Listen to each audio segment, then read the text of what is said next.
কোনোভাবেই কোনো রকম দুর্নীতির সঙ্গে আমি কোনোদিন যুক্ত ছিলাম না। আমি তৃণমূল করি, তাই রাজনৈতিক প্রতিহিংসার শিকার, এমনই দাবি করলেন তৃণমূল বিধায়ক তাপস রায়। আর বিজেপি নেতা রাহুল সিনহা কি বলছেন এই প্রসঙ্গে রাখবো আপনাদের সামনে।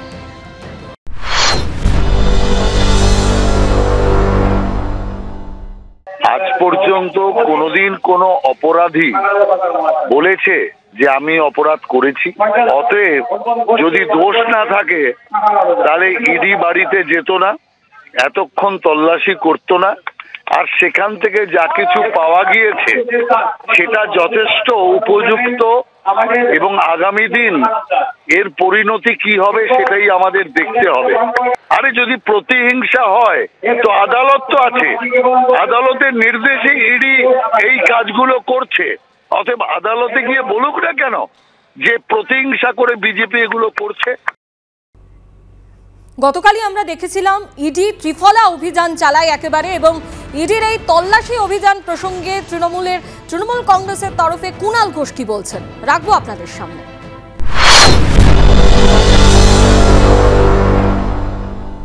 শুভেন্দু অধিকারীকে চোর বলেছিল বিজেপি, শুভেন্দু অধিকারীকে গ্রেফতার চেয়েছিল বিজেপি, শুভেন্দু অধিকারীর বিরুদ্ধে সিবিআই চেয়েছিল বিজেপি, সিবিআই হয়েছে, সিবিআই এফআইআর করেছে। তাহলে সিবিআই এখন শুভেন্দু অধিকারীকে অ্যারেস্ট করছে না কেন? বিজেপিতে গেছে বলে? আমরা তো খুব স্পষ্টভাবে বলছি, সারদা নিয়ে শুভেন্দু অধিকারীর বিরুদ্ধে গাদা অভিযোগ আছে, কেন তদন্ত হচ্ছে না? কেন সেই তথ্য প্রমাণের উপর দাঁড়িয়ে ওকে অ্যারেস্ট করা হচ্ছে না? বিজেপি আসলে নিজেরা এই রাজ্য থেকে নামের তালিকা পাঠাচ্ছে কেন্দ্রকে, যে এদের হ্যারাস করতে হবে এইসব এলাকায়, আমরা নইলে আমাদের সংগঠন নেই, আমাদের জনভিত্তি নেই। স্টেট বিজেপি নাম পাঠাচ্ছে, দিল্লির বিজেপি এজেন্সিকে দিয়ে সেই সব এরিয়ায় সেই সব নেতাদের কোথাও জেলা স্তর, কোথাও রাজ্য স্তর হ্যারাস করা হচ্ছে। দমকল মন্ত্রী সুজিত বসু, বরানগরের বিধায়ক তাপস রায় এবং উত্তর দমদম পুরসভার প্রাক্তন পুরপ্রধান গতকাল 3 জায়গায় একযোগে ইডির তল্লাশি। তৃণমূল রাজনৈতিক প্রতিহিংসার অভিযোগ তুলছে, কি বলছেন সিপিএম নেতা সুজন চক্রবর্তী প্রসঙ্গে রাখবো আপনাদের সামনে।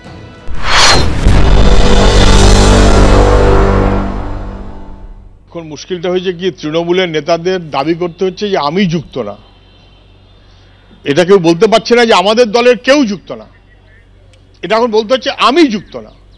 গতকাল নেতা মন্ত্রীদের 3 জনের কাছে গেছিল, আমি আশা করব যে তারা কেউ যুক্ত নন, কিন্তু আমার আশা করার কোনো যোগ্যতা আছে কি? মানুষ তো ভেবেছিলেন মন্ত্রী পার্থ চ্যাটার্জি যুক্ত থাকবে কি করে, তারপর তো আবার সংসার বেরিয়ে গেল। মন্ত্রী জ্যোতিপ্রিয় যুক্ত থাকবে কি করে, তারপর তো ঘটনাক্রম সব বেরিয়ে যাচ্ছে। এই করতে করতে সৎসঙ্গে স্বর্গবাস তো অসৎসঙ্গে সর্বনাশ। অধ্যাপক সৌগত রায় হাতে হাতে টাকা নিয়ে যে দলে থ্যাংক ইউ বলেন, তাদেরকে বিশ্বাস করার মতো কোনো সুযোগ নেই।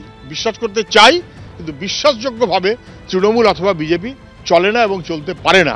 অপরাধী আজকে বলতে হচ্ছে আমি অপরাধী নই, আমরা দল অপরাধী নই, এই কথাটা বলার তৃণমূলের যোগ্যতা নেই।